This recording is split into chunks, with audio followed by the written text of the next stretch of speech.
Ustadz, semoga selalu dilindungi Allah, amin.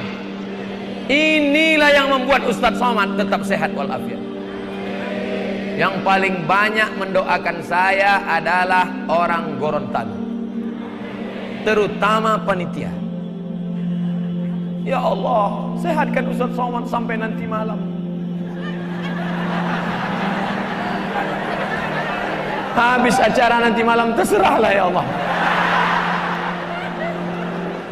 Pertanyaan saya, apa itu syariat, tarikat, hakikat, ma'rifat?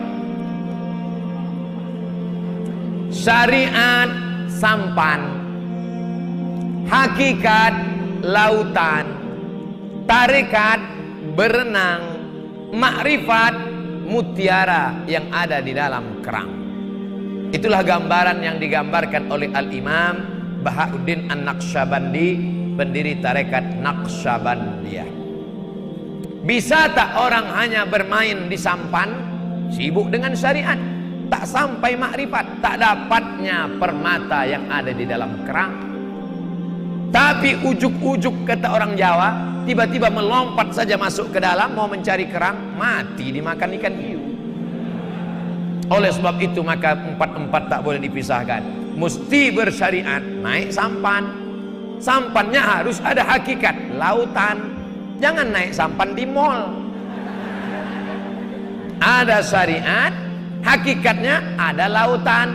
Syariat sejalan dengan hakikat, tapi mesti ada tarekat. Jalan ke dalam apa? Berenang.